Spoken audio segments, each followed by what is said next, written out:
നിസ്കരിക്കുക, കൃത്യമായി നിസ്കാരം നിർവഹിക്കുക. പെണ്ണേ,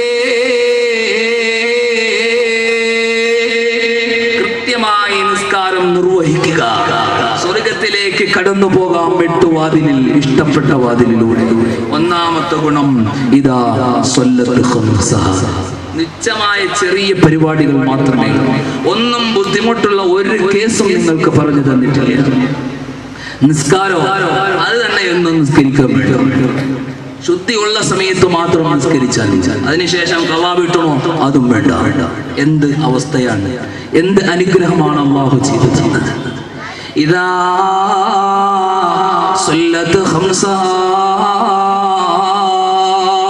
കൃത്യമായി നിസ്കാരം നിർവഹിക്കുന്നത് പരിശുദ്ധമായ സ്വർഗലോകത്തിലേക്ക് കടന്നു പോകാൻ, അല്ലാഹുവിന്റെ സ്വർഗലോകത്തേക്ക് കടന്നു പോകാൻ, എട്ടുവാതിലിൽ ഇഷ്ടപ്പെട്ട വാതിലിലൂടെ കടന്നു പോകാൻ അല്ലാഹുവിന്റെ ഹബീബായ നബി തങ്ങൾ പറഞ്ഞു തന്ന ഒന്നാമത്തെ ഗുണമാണ് ഇദാ സ്വല്ലത്ത് ഖംസ.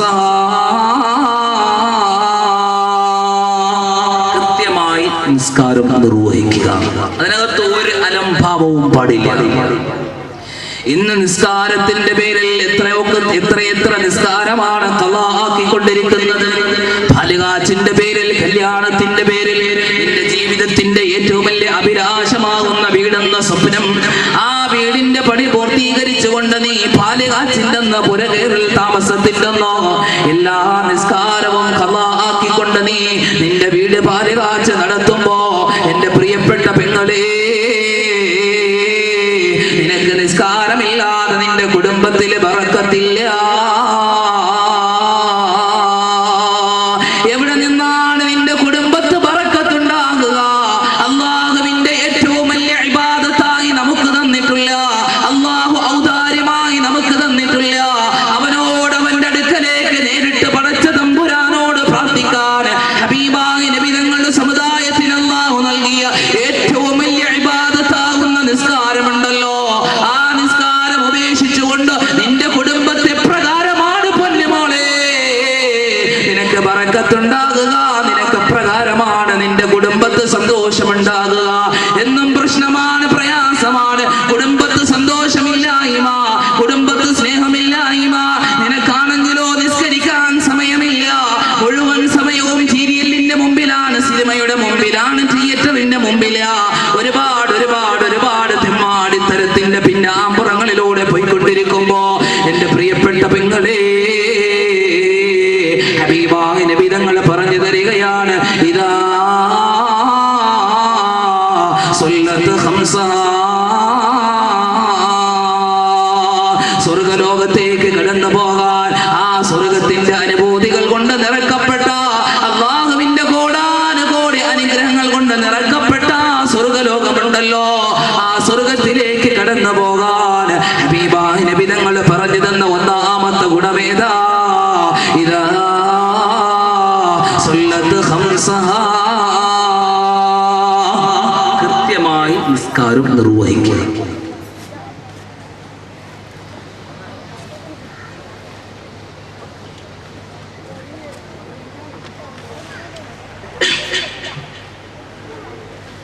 അതിനകത്തൊരു വീഴ്ചയും ഇനി മുതൽ വരുത്താൻ പാടില്ല.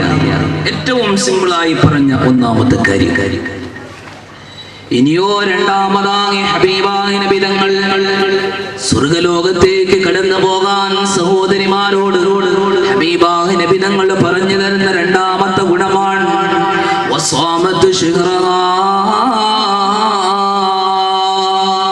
പരിശുദ്ധമായ റമളാൻ മാസം നമ്മളിലേക്ക് സമാഗതമാകുമ്പോ, തലവേദനയുടെ പേര് പറഞ്ഞുകൊണ്ട്, സൗന്ദര്യത്തിന്റെ പേര് പറഞ്ഞ്, ശരീരത്തിന്റെ പേര് പറഞ്ഞുകൊണ്ട്, നോമ്പ് ഉപേക്ഷിച്ചുകൊണ്ട് വീട്ടിന്റെ അകത്തളത്തിൽ ഇരിക്കല്ല. ആ പരിശുദ്ധമായ റമളാൻ മാസം മുഴുവനും നോമ്പനുഷ്ഠിക്കുന്ന പെണ്ണേ, ഇദാ സ്വല്ലത്ത് ഖംസഹാ വസ്വാമത്ത് ശഹ്റഹാ. പരിശുദ്ധമായ റമളാൻ മാസം നമ്മളിലേക്ക് സമാഗതമാകുമ്പോ, ആ റമളാൻ മാസം നോമ്പനുഷ്ഠിക്കുന്നവരാ, അതിനകത്ത് വിട്ടുവീഴ്ച വരുത്തുന്നവരല്ല. സൗന്ദര്യം നഷ്ടപ്പെട്ട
വസ്വാമത്ത് ശഹ്റാ. പരിശുദ്ധമായ റമദാൻ മാസം വന്നാൽ കൃത്യമായി നോമ്പനുഷ്ഠിക്കുക. അതിനകത്ത് ഒരു വിട്ടുവീഴ്ചയും വരുത്താൻ പാടില്ല. നോമ്പ് ഒന്നിൻ്റെ ഒന്നും പിടിക്കും, ഏറ്റവും അവസാനത്തെ ദിവസം പിടിക്കും. ഉണ്ടെങ്കിൽ അന്നിറച്ചി മേടിച്ചാൽ അന്നും പിടിക്കത്തില്ല. അങ്ങനെ ഒരവസ്ഥ വരാതെ പരിശുദ്ധമായ റമദാൻ മാസം നമ്മളിലേക്ക് സമാഗതമാകുമ്പോൾ കൃത്യമായി നോമ്പനുഷ്ഠിക്കുക. കുടുംബത്തിൽ എൻ്റെ പ്രിയപ്പെട്ട സഹോദരന്മാരെ, നമ്മൾ നമ്മുടെ സഹോദരിമാർ, നമ്മുടെ ഉമ്മമാർ, അതുപോലെ തന്നെ നമ്മുടെ മക്കൾ, ഭാര്യ, ഇവരെ കൊണ്ട് കൃത്യമായി ഈ രണ്ട് കാര്യം നിങ്ങൾ ചെയ്യിപ്പിക്കണം. കൃത്യമായി നിസ്കരിപ്പിക്കണം. മറ്റൊന്ന് നോമ്പനുഷ്ഠിക്കുകയും ചെയ്യണം. ഇത് രണ്ടും എളുപ്പമുള്ള വരികയാണ്. നോമ്പിന്റെ കാര്യവും അങ്ങനെ തന്നെ. ശുദ്ധിയുള്ള സമയത്ത് നോമ്പ് അനുഷ്ഠിച്ചാൽ മതി. ശുദ്ധി ഇല്ലാത്ത സമയത്ത് നോമ്പ് പിടിക്കണ്ട, പിന്നീട് അതിനെ വീട്ടിൽ. അപ്പൊ അതിനകത്തും റുഖ്സ കൊടുത്തിട്ടുണ്ട്, അതിനകത്തും വിട്ടുവീഴ്ച കൊടുത്തിട്ടുണ്ട്. ഇതൊക്കെ ചെറിയ കാര്യമാണ്. മൂന്നാമതായി ഹബീബായ നബി തങ്ങള് സ്വർഗ്ഗലോകത്തേക്ക് കടന്നു പോകാൻ എൻ്റെ പ്രിയപ്പെട്ട സഹോദരിമാരെ, നിങ്ങളോട് അല്ലാഹുവിന്റെ ഹബീബായ നബി തങ്ങൾ പറഞ്ഞു തരുന്ന മൂന്നാമത്തെ ഗുണമേതാ? വഅഹ്സനത് ഫർജഹാ, വഅഹ്സനത് ഫർജഹാ. നിന്റെ ഗുഹ്യ ഭാഗത്തെ ഹറാമുകളിൽ നിന്ന് സൂക്ഷിക്കുന്ന പെണ്ണാണ്, വ്യഭിചാരത്തിൽ നിന്ന് ഒഴിവാക്കി നിൽക്കുന്ന പെണ്ണാണ്, ആരുടെ മുമ്പിലും കൊണ്ടുപോയി അഭിമാനത്തെ പണയം വെക്കുന്ന പെണ്ണല്ല. പരിശുദ്ധമായ ദീനുൽ ഇസ്ലാം അനുസരിച്ചുകൊണ്ട് അടിയുറച്ചുകൊണ്ട് ജീവിക്കുന്ന പെണ്ണാണ്. അല്ലാഹുവിന്റെ പരിശുദ്ധമായ ഖുർആനിലൂടെ അല്ലാഹു സുബ്ഹാനഹു വ തആല പറയുകയാണ്, ലാ തഖറബുസ് സിനാ, നിങ്ങൾ വ്യഭിചാരത്തിനോട് അടുത്തു പോകരുതേ. നിങ്ങൾ വ്യഭിചാരം സംഭവിക്കാൻ സാധ്യതയുള്ള ഒരു കാര്യവുമായി നിങ്ങൾ അടുത്തു പോകരുത്. വ്യഭിചാരം സംഭവിക്കാൻ ഒരുപാട് കാരണങ്ങളുണ്ടല്ലോ, അതുമായി നിങ്ങൾ ഒരാളും തന്നെ ബന്ധപ്പെടരുതേ. വഅഹ്സനത് ഫർജഹാ,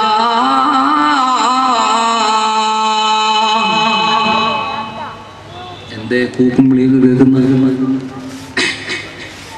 ഹലോ എന്ന് പറയുമ്പോൾ അളിയാന്ന് കേൾക്കല്ലേ? നല്ല ക്ലിയർ ആയിട്ട് കേൾക്കട്ടെ. وأحسنت فرجها وأحسنت فرجها. നിന്റെ ഗുഹ്യഭാഗത്തെ വ്യഭിചാരത്തിൽ നിന്ന് ഒഴിഞ്ഞു നിൽക്കുക. ഹബീബായ നബി തങ്ങൾ സ്വർഗ്ഗലോകത്തേക്ക് കടന്നു പോകാൻ തന്റെ പ്രിയപ്പെട്ട സഹോദരിമാരോട് പറഞ്ഞു കൊടുക്കുന്ന മൂന്നാമത്തെ ഗുണമാണ് വഅഹ്സനത് ഫർജഹാ. വ്യഭിചാരത്തിൽ നിന്നും മാറി നിൽക്കുക. ഈ മൂന്ന് കാര്യവും നമ്മുടെ നാടുകളിൽ ഒരു കുഴപ്പമില്ല. നമ്മുടെ ഉമ്മമാർ നിസ്കരിക്കുന്നവരാണ്, നോമ്പനുഷ്ഠിക്കുന്നവരാണ്, ഒരു വ്യഭിചാരവുമായി ബന്ധപ്പെടുന്നവരെ അല്ല. സ്വാലിഹ്യങ്ങളും സാധുക്കളുമാണ് നമ്മുടെ ഉമ്മ പെങ്ങന്മാർ. അള്ളാഹു അത്തരത്തിൽ തന്നെ ആക്കി തരുമാറാകട്ടെ. അള്ളാഹു അത്തരത്തിലാക്കി തരുമാറാകട്ടെ. ഇഹത്തിലും പരത്തിലും പ്രയോജനപ്രദമായ ഭാര്യയാക്കി, ഉമ്മയാക്കി, മക്കളാക്കി അള്ളാഹു തന്നെ അനുഗ്രഹിക്കുമാറാകട്ടെ. അതിനൊന്നും ഒരു കുഴപ്പമില്ല.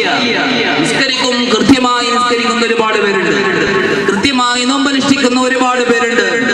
ഒരു മോശത്തരത്തിലും അവർ പോകില്ല. എന്നാൽ ഹബീബായ നബി തങ്ങൾ നാലാമതായി സ്വർഗ്ഗലോകത്തേക്ക് കടന്നു പോകാൻ അല്ലാഹുവിന്റെ റസൂൽ നാലാമതായി പറഞ്ഞു തരുന്ന ഒരു ഗുണമുണ്ടോ?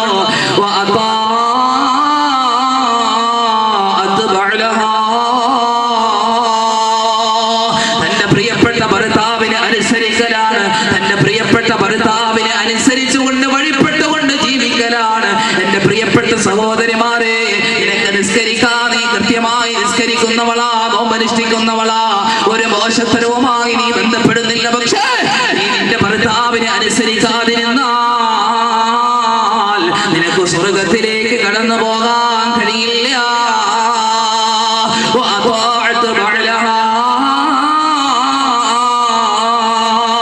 സ്വർഗത്തിലേക്ക് കടന്നു പോകാൻ അല്ലാഹുവിന്റെ റസൂല് നാലാമതായി പറഞ്ഞു തരുന്നത് നിന്റെ പ്രിയപ്പെട്ട ഭർത്താവിനെ നീ അനുസരിക്കലാണ്, നിന്റെ പ്രിയപ്പെട്ട ഭർത്താവിനെ നീ സ്നേഹിക്കലാ.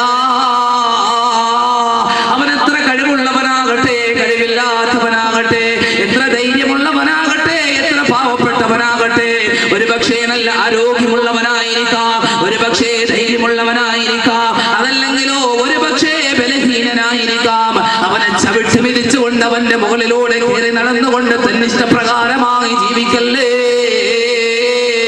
ഹബീബായ നബി തങ്ങൾ സ്വർഗത്തിലേക്ക് കടന്നു പോകാൻ ഒരാൾക്കും കൊടുക്കാത്ത അനുഗ്രഹമായ 4 അനുഗ്രഹങ്ങളോ വിട്ടുവീഴ്ചയുടെ വിലനിലമേ മുഹമ്മദ് മുസ്തഫ സല്ലല്ലാഹു അലൈഹി വസല്ലമ തങ്ങൾ നമ്മുടെ പ്രിയപ്പെട്ട സഹോദരിമാർക്ക്, നമ്മുടെ പ്രിയപ്പെട്ട ഉമ്മമാർക്ക് സ്വർഗത്തിലേക്ക് കടന്നു പോകാൻ, ആരെയും ഭയക്കാതെ സ്വർഗത്തിലേക്ക് കടന്നു പോകാൻ 4 ഗുണമാണ് പറഞ്ഞു തന്നത്. അതിൽ അവസാനമായി പറഞ്ഞു തരികയാണ്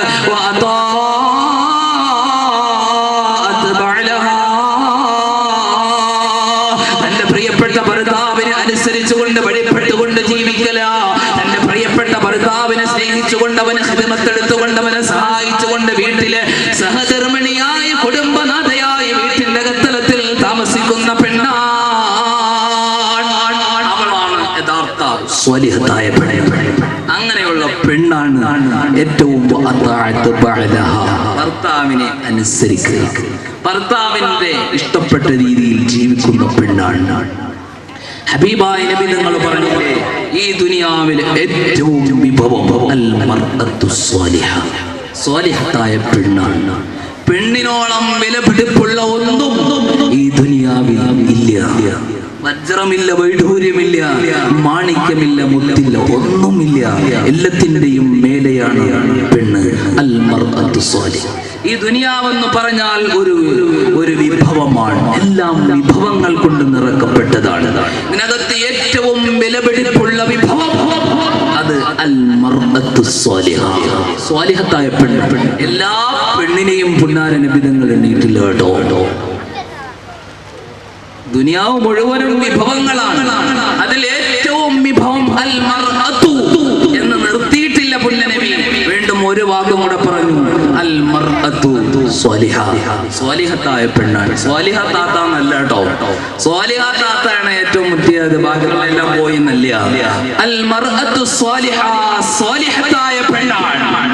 ആരാണ് സ്വാലിഹത്തായ പെണ്ണ്? ആ പെണ്ണാണ് ഭർത്താവിനെ അനുസരിച്ച് ജീവിക്കുന്നത്. ഹബീബായ നബിതങ്ങൾ മുഹമ്മദ് മുസ്തഫ സ്വല്ലല്ലാഹു അലൈഹി വസല്ലമ തങ്ങൾ മർഅത്തു സ്വാലിഹ, സ്വാലിഹത്തായ പെണ്ണിന്റെ അടയാളങ്ങൾ ഹബീബായ നബിതങ്ങൾ പറഞ്ഞു തന്നിട്ടുണ്ട്. സ്വാലിഹായ പെണ്ണ് ആരാന്നറിയണോ? ആരാന്നറിയണോ? നിങ്ങൾ ഇങ്ങനെ ഉറങ്ങണം എന്നാ തോന്നുന്നത്. ഉറക്കം വരുന്നുണ്ടോ? ഉറക്കം വരുന്നുണ്ടോ? ഇല്ല. ഉറക്കം വരുന്നുണ്ടോ? അപ്പൊ സ്വാലിഹായ പെണ്ണാരാന്നറിയണോ? അറിയണ്ടേ? ഉസ്താദേ, താടിയൊക്കെ നനച്ച് ഇനി പറഞ്ഞിട്ടും വലിയ കാര്യമൊന്നുമില്ല. താടിയൊക്കെ നനച്ച് പോയി ഇനി പറഞ്ഞിട്ട് എന്ത് ചെയ്യാ? സമയം കഴിഞ്ഞു പോയില്ലേ ഉസ്താദേ? എന്നാണോ? അറിയണോ? ഇനിയിപ്പോ അറിഞ്ഞിട്ട് സ്വാലിഹായ പെണ്ണല്ലെങ്കിൽ ഈ പറഞ്ഞതിന്റെ ഗുണമൊന്നും ഇല്ലെങ്കിൽ വീട്ടിൽ പോയി എടുത്തിട്ട് ഇടിക്കാനൊന്നും നിൽക്കണ്ട കേട്ടോ. ഞാൻ നാളെ വൈകുന്നേരം പോവുള്ളൂ. പോയതിന് ശേഷം പിന്നെ കുഴപ്പമില്ല, അല്ലെങ്കിൽ അവരെല്ലാം കൂടെ അങ്ങോട്ട് വരും, പിന്നെ എനിക്ക് പോകാൻ പറ്റത്തില്ല. സ്വാലിഹായ പെണ്ണിന്റെ അടയാളം ഹബീബായ മുഹമ്മദ് മുസ്തഫ സല്ലല്ലാഹു അലൈഹി വസല്ലമ തങ്ങൾ ഒന്നാമതായി പറഞ്ഞു തരുന്നത്, എന്റെ പ്രിയപ്പെട്ട കാസർഗോഡുള്ള എരിയാലിലെ സഹോദരിമാരെ കേട്ടുപിടിച്ചോ, എന്റെ പ്രിയപ്പെട്ട ഉമ്മമാരെ ഓർത്തു വെച്ചോ. തന്റെ അടുത്തിരിക്കുന്ന സഹോദരിയുടെ മുഖത്തേക്ക് നോക്കിയിട്ട് കണ്ണു തള്ളണ്ട. എന്റെ പ്രിയപ്പെട്ട ഉമ്മ, ഹബീബായ നബി തങ്ങൾ പറഞ്ഞു തരികയാണ്, അൽ മർഅത്തു സ്വാലിഹ, സ്വാലിഹത്തായ പെണ്ണിന്റെ അടയാളമായി ഒന്നാമതായി പറഞ്ഞു തരുന്നതോ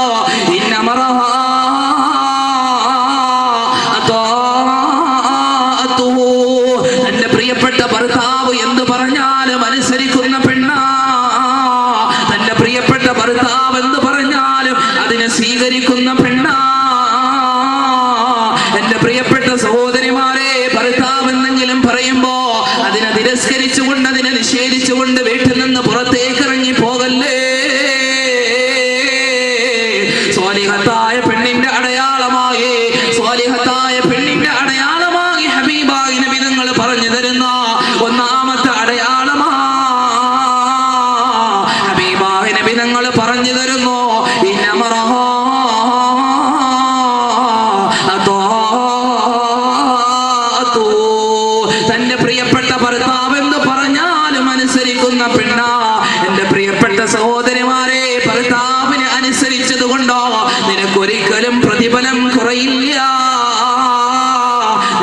നേട്ടം എന്തെന്നറിയുമോ?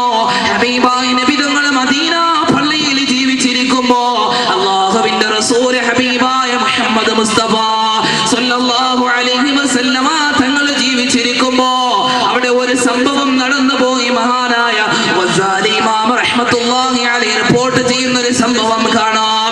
എന്റെ പ്രിയപ്പെട്ട സഹോദരിമാരെ, ഭർത്താവിനെ തിരസ്കരിച്ചുകൊണ്ട് എന്റെ സ്വന്തം കാര്യമാണ്, എന്റെ ഉമ്മയുടെ കാര്യമാണ്, എന്റെ ഉപ്പയുടെ കാര്യമാണ്, എന്റെ സഹോദരിമാരുടെ കാര്യമാണ്, എന്റെ കുടുംബത്തിന്റെ കാര്യമാണെന്ന് പറഞ്ഞിട്ടോ ഭർത്താവിന് അനുസരണക്കേട് കാണിച്ചുകൊണ്ട് നടക്കുന്ന എന്റെ പ്രിയപ്പെട്ട പെങ്ങളെ, ഹബീബായ നബി തങ്ങൾ ജീവിച്ചിരിക്കുമ്പോ ഒരു സഹോദരിയോട്, ഒരു സ്ത്രീയോട് ഒരു സഹാബി പറഞ്ഞു, ഞാൻ വരുന്നത് വരെ വീട്ടിന്റെ മുകളിൽ നിന്ന് താഴേക്ക് ഇറങ്ങാൻ പാടില്ല. അദ്ദേഹം നായാട്ടിന് പോയതാണ്, കച്ചവടത്തിന് പോയതാ. ആ സഹാബി പറഞ്ഞു, ഞാൻ മടങ്ങി വരുന്നവരെ വീട്ടിന്റെ മുകളിൽ നിന്ന് നീ താഴേക്ക് ഇറങ്ങരുതോ. ഹബീബായ നബി തങ്ങൾ ജീവിച്ചിരിക്കുമ്പോഴാണ് ഈ സംഭവം പറയുക. എന്റെ പ്രിയപ്പെട്ടവരെ, ആ സഹാബി വര്യം പറഞ്ഞിട്ട് വീട്ടിൽ നിന്ന് പുറത്തേക്ക് പോയി ദിവസങ്ങൾ കഴിഞ്ഞ് മടങ്ങി വരുന്നില്ല. അല്ലാഹുവിന്റെ റസൂലിന്റെ അടുക്കലേക്ക് ആളെ അയക്കുകയാണ്. ഈ സഹോദരിയുടെ പ്രിയപ്പെട്ട പിതാവ് വഫാത്തിന്റെ സഖറാത്തിന്റെ ഹാലിൽ കിടക്കുകയാ, മരണാസന്നനായി വീട്ടിൽ കിടക്കുകയാണ്. ആ പിതാവ് ഹബീബായ നബി തങ്ങളുടെ അടുക്കലേക്ക് പറഞ്ഞു വിടുകയാണ് ആളുകളെ, സഹാബാക്കളെ പറഞ്ഞു വിട്ടിട്ട് ചോദിക്കുന്നു, യാ റസൂലല്ലാഹ്, എനിക്ക് എന്റെ പ്രിയപ്പെട്ട പിതാവിനെ കാണാൻ വീട്ടിന്റെ മുകളിൽ നിന്ന് താഴേക്ക് ഇറങ്ങാൻ കഴിയുമോ നബിയേ? ദീനിന്റെ കാര്യം പറഞ്ഞാൽ നീ അനുസരിച്ച് മതിയാകുകയുള്ളൂ, അതിനകത്ത് ഒരു വിട്ടുവീഴ്ചയും ഇല്ല. സ്വാലിഹത്തായ പെണ്ണിന്റെ അടയാളമായി ഹബീബായ മുഹമ്മദ് മുസ്തഫ സല്ലല്ലാഹു അലൈഹി വസല്ലം തങ്ങൾ പറഞ്ഞു തന്നത്, ഇദാ സല്ലത്ത് ഖംസഹ വസാമത്ത് ശഹറഹ വഅഹ്സനത്ത് ഫർജഹ വഅതാഅത്ത് ബഅദ. ഭർത്താവിനെ അനുസരിക്കുന്ന പെണ്ണാണ്. അതാരാണ്? ഒന്ന്, ഇൻ അമറഹ അതാഅതുഹു, ഭർത്താവ് എന്തു പറഞ്ഞാലും അതിനെ സ്വീകരിക്കുക.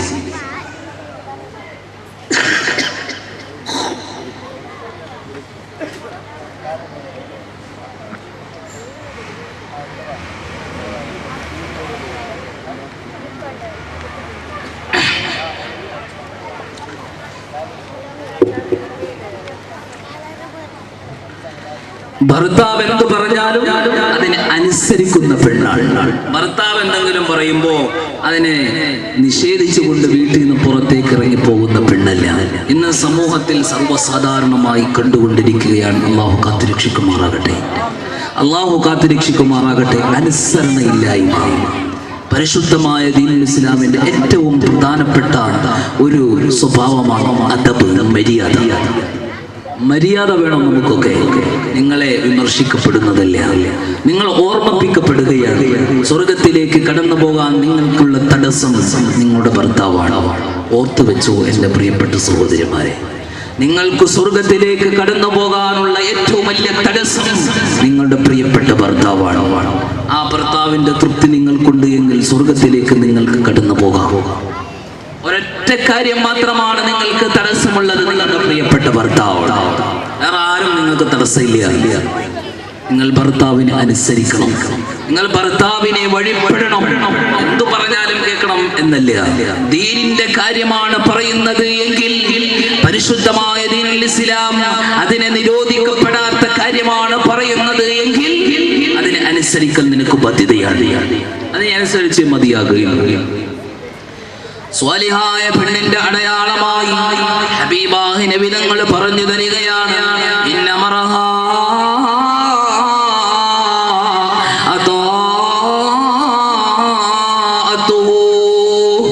നിന്റെ പ്രിയപ്പെട്ട ഭർത്താവ് എന്ന് പറഞ്ഞാലും അതിനെ സ്വീകരിക്കുന്ന പെണ്ണാണ്, അതിനെ അനുസരിക്കുന്ന പെണ്ണാണ്.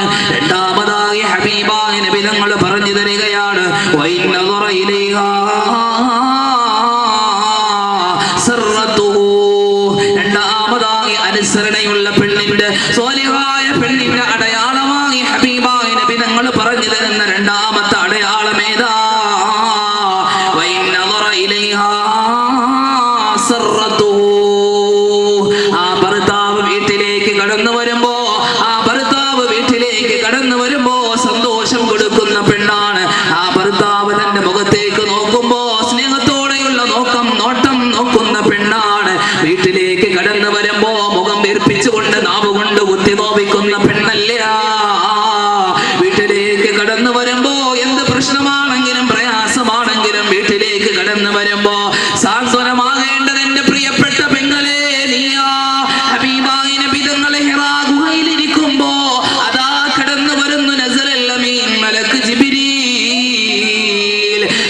സ്വലാത്തു വസ്സലാമ കടന്നു വരുമ്പോ അവിടുന്ന് ഭയന്ന് വിറച്ചുകൊണ്ട് ഹബീബായി നബി തങ്ങളോട് ആരെടുക്കലാണ് ഖദീജ സമ്മിലൂനി ഖദീജ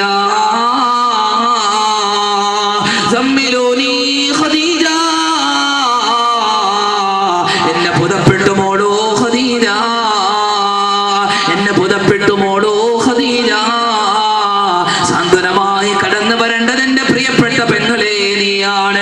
ഏത് വിഷമമാണെങ്കിലും പ്രയാസമാണെങ്കിലും നിന്റെ വീട്ടിലേക്ക് കടന്നു വരുമ്പോ നിന്റെ അടുക്കലേക്ക് കടന്നു വരുമ്പോ നിന്റെ ഒരു നോട്ടം കൊണ്ട് ആ പ്രിയപ്പെട്ട സഹോദരന്റെ വിഷമങ്ങളെ പ്രയാസങ്ങളെ മാറ്റിക്കൊടുക്കാൻ നിന്റെ കണ്ണിന് അല്ലാഹു കഴിവ് തന്നിട്ടുണ്ട് എന്റെ പ്രിയപ്പെട്ട പെങ്ങളെ.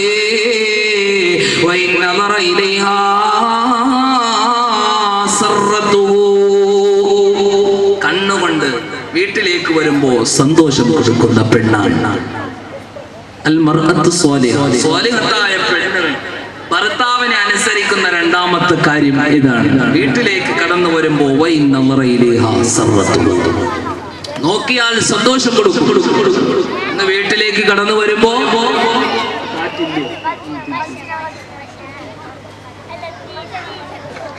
വീട്ടിലേക്ക് കടന്നു വരുമ്പോ ഇങ്ങനെ കടന്തലൊക്കെ കുത്തി മാതിരി പേരിക്ക് വെച്ചോണ്ടാ നിൽക്കുന്നത്. 1.5 കിലോ ആണ് കവളൊക്കെ നോക്കിയത്.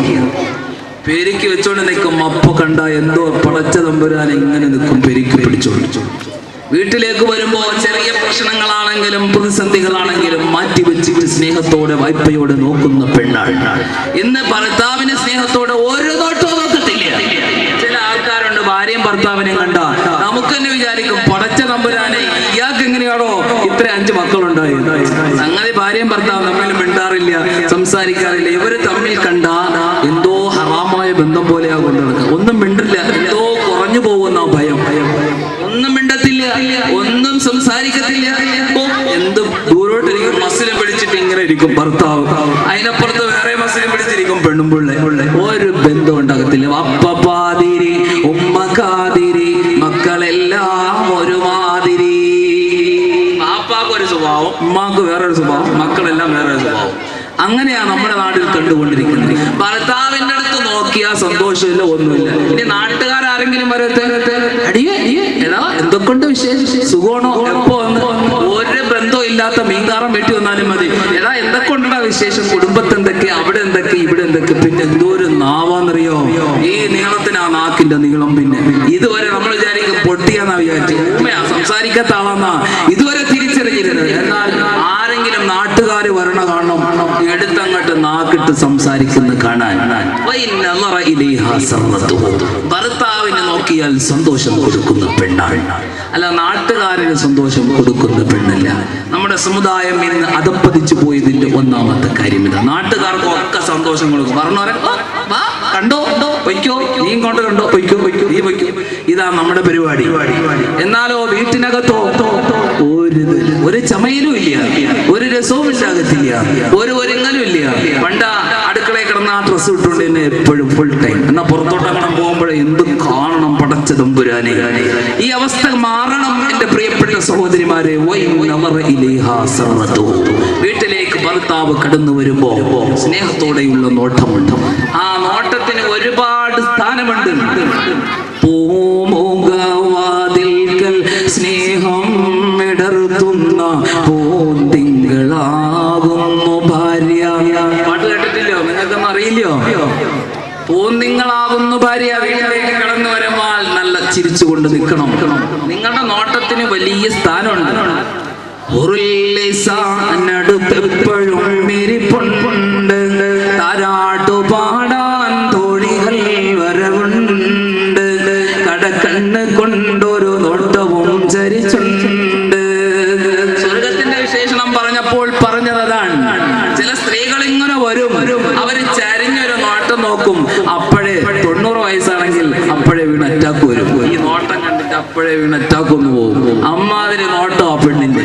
അപ്പൊ നോട്ടത്തിന്റെ സ്ഥാനമുണ്ട്. സ്വർഗത്തിലെ പെണ്ണിന്റെ മഹത്വവും അതാണ്. പെണ്ണ് ആണെ കാണുമ്പോൾ ഒരു നോട്ടം നോക്കും, അല്ലെ കാക്ക നോക്കുന്നത് പോലെ.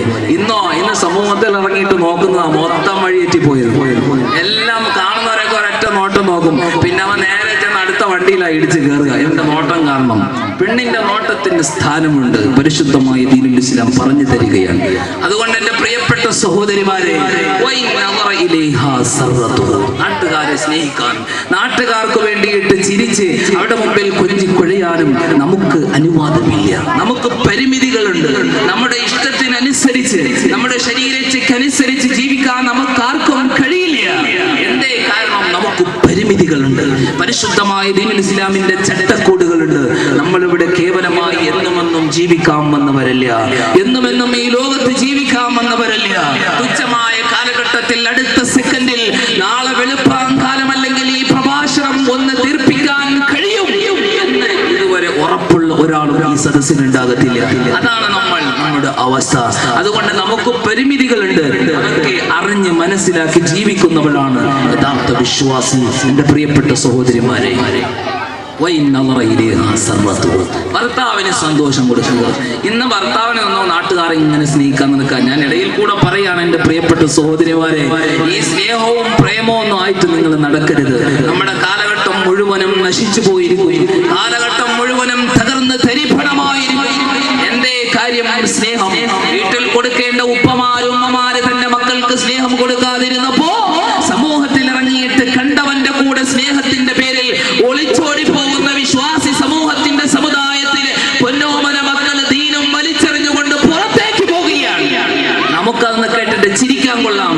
അല്ലെങ്കിൽ പോയ പെണ്ണിന്റെ കഥ പറഞ്ഞുകൊണ്ട് വാട്സാപ്പിലും അതുപോലെ ഫേസ്ബുക്കിലും ഇട്ടിട്ട് എവിടെ ആക്ഷേപിക്കാനും അവഹേളിക്കാനും നിൽക്കുമ്പോ എന്തുകൊണ്ട് ഈ പെണ്ണ് പുറത്തേക്ക് പോയി എന്ന് മനസ്സിലാക്കേണ്ട സഹോദരങ്ങളെ, എന്റെ പ്രിയപ്പെട്ട രക്ഷകർത്താക്കൾ എന്തുകൊണ്ട് ചിന്തിക്കുന്നില്ല? ഓരോ ദിവസം കഴിയുന്തോറും ഓരോ നാടുകളിൽ നിന്ന് നമ്മുടെ പരിശുദ്ധമായ ദീനുൽ ഇസ്ലാമിന്റെ പൊന്നോമന മക്കളെ പ്രസവിക്കേണ്ട പെൺകുട്ടികൾ നാട്ടുകാരന്റെ മക്കളെ പ്രസവിച്ചിട്ട് ലോകത്തുനിന്ന് പരിശുദ്ധമായ ദീനുൽ ഇസ്ലാം വലിച്ചെറിഞ്ഞുകൊണ്ട് പുറത്തേക്ക് പോകുമ്പോ അതിനെ കണ്ടിട്ട് നമുക്കൊക്കെയും ബാധ്യസ്ഥരാണ്. നമുക്കൊക്കെയും അതിന് റബ്ബിനോട് സമാധാനം പറയേണ്ടി വരുമെന്നോ നാമും എന്റെ രക്ഷകർത്താക്കളെ നമ്മളെല്ലാവരും മനസ്സിലാക്കണം. തന്റെ കൂട്ടുകാരന്റെ മകളാണല്ലോ പോയത്, തന്റെ അയൽവാസിയുടെ മകളാണല്ലോ പോയത് എന്ന് ഓർത്ത് നിങ്ങൾ ചിരിക്കണ്ട.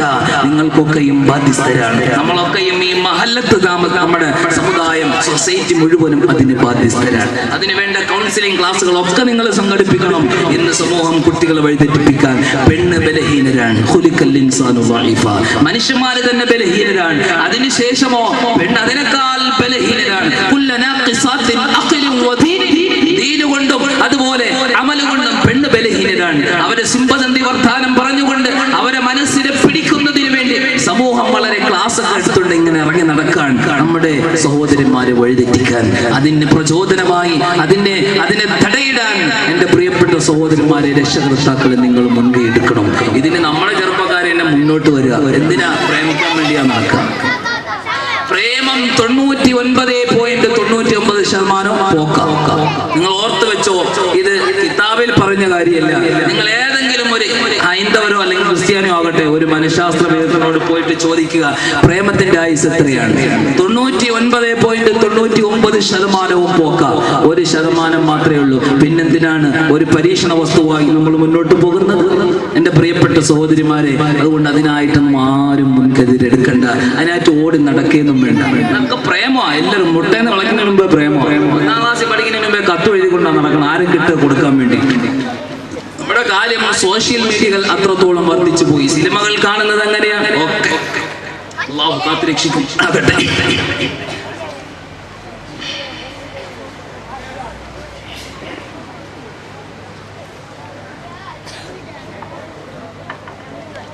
അള്ളാഹു കാത്തുരക്ഷിക്കുമാറാകട്ടെ. എന്റെ പ്രിയപ്പെട്ട സഹോദരന്മാരോട് പ്രേമിക്കാൻ വേണ്ടി നടക്കണ്ട. പണ്ടൊരു ഉസ്താദിന്റെ അടുക്കൽ വന്നിട്ട് ഒരാൾ പറഞ്ഞു, ഉസ്താദേ ഞാനൊരു പെൺകൊച്ചിനെ പ്രേമിക്കാൻ, എനിക്ക് ആ കൊച്ചിനെ കെട്ടിച്ചേരണം. അപ്പൊ ഉസ്താദ് പറഞ്ഞു, പൊന്നുമോനെ ഈ പ്രേമമൊന്നും നല്ലതല്ല കേട്ടോ, നീ പ്രേമിച്ചൊന്നും കെട്ടില്ലേ. അപ്പൊ പറഞ്ഞു, അല്ല ഉസ്താദേ, നല്ല സ്വാലിഹത്തായ പെണ്ണ. ഉസ്താദ് പറഞ്ഞതുപോലെ തന്നെയാണ്. പാതിരാത്രി മുഴുവൻ എന്നെ മാത്രമേ വിളിക്കത്തുള്ളൂ. പെണ്ണിന്റെ മഹത്വം പറയാ, സ്വാലിഹത്തായ പെണ്ണിന്റെ. രാത്രി മുഴുവനും എന്നെ മാത്രമേ വിളിക്കോളൂ. പിന്നെയോ വല്ലപ്പോഴും എന്റെ ബൈക്കിലേ കയറുള്ളൂ, വല്ല ബീച്ചിലൊക്കെ പോകാൻ വരുള്ളൂ, വല്ലപ്പോഴൊക്കെ കറങ്ങാൻ എൻ്റെ കൂടെ വരത്തുള്ളൂ, വല്ല ഡിന്നറിനോ അങ്ങനെ എന്തെങ്കിലുമൊക്കെ. വേറെ എങ്ങും പോകത്തില്ല. സ്വാലിഹത്തായ പെണ്ണാണ്. വല്ലപ്പോഴ വാട്സാപ്പിലും ഫേസ്ബുക്കിലും ഒക്കെ ഒരു 10,000 അക്കൗണ്ടൊക്കെ ഉണ്ട്, 10,000 ഫ്രണ്ട്സ് ഒക്കെ ഉണ്ട്. വേറെ കുഴപ്പമൊന്നുമില്ല. വേണ്ട വേണ്ട, എനിക്ക് കെട്ടിയേ പറ്റുള്ളൂ. അവൻ ഇങ്ങനെ പാടിപ്പാടി നടന്നു വല്ലാത്ത സ്നേഹത്തോടെ. പെണ്ണെ എനിക്കാണ് ഏറ്റവും വലുത് എന്നൊക്കെ പറഞ്ഞവൻ ഇങ്ങനെ പാടി നടന്നു. മധുവർണ്ണ പൂവല്ലേ നറുനില പൂമോളല്ലേ മധുര പാതീനേഴിൽ ലങ്കി മാറിയുന്നോളെ ലങ്കി മാറിയുന്നോളെ. എന്താ പാട്ടാവോ? 17 വയസ്സുകാരെ നോക്കിക്കൊണ്ടിരിക്കുകയാണ് ഇങ്ങനെ പാട്ടും പാടി. കുറെ ദിവസം കഴിഞ്ഞ് എന്തായാലും ഉസ്താദ് നിക്കാഹ് ചൊല്ലി കൊടുത്ത് ഒരാഴ്ച അല്ലെങ്കിൽ ഒരു മാസം കഴിഞ്ഞപ്പോ അവൻ സുബഹിസ്കരിക്കാനൊക്കെ പള്ളിയിൽ വരാൻ തുടങ്ങി. ഉസ്താദിനെ വന്ന് കാണാൻ തുടങ്ങി. ഉസ്താദ് ചിന്തിച്ചു, എന്റെ പടച്ച തമ്പുരാനെ, ഈ കൊച്ചിനെയാണല്ലോ ഞാൻ വല്ലാണ്ട് തെറ്റിദ്ധരിച്ചത്.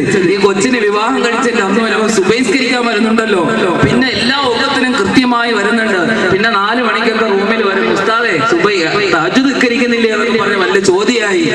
എന്ത് ഭയങ്കരമായ ദീനായി. കുറെ ദിവസം കഴിഞ്ഞപ്പോ പിന്നെ വീട്ടിലൊന്നും പോണില്ല, ഫുൾ ടൈം പള്ളിയിൽ തന്നെ. ചാപ്പാട് കഴിക്കണൊക്കെ ഹൗദിന്ന് വെള്ളം കോരി കുടിച്ചോണ്ടാ കിടക്കുക, വീട്ടിൽ പോകുന്നേ ഇല്ല. അപ്പൊ ഉസ്താദ് ഇതെന്ത് പറ്റിയവന്? അപ്പൊ പറഞ്ഞു, മധുവർണ്ണ പൂവല്ല നറുനില പൂമോളല്ല മധുര പാതീനേഴിൽ എന്നെ കെട്ടി വലിപ്പിച്ചില്ലേ. മധുര 17 എന്നെ വലിപ്പിച്ചിട്ട് പോയി ഉസ്താദേ.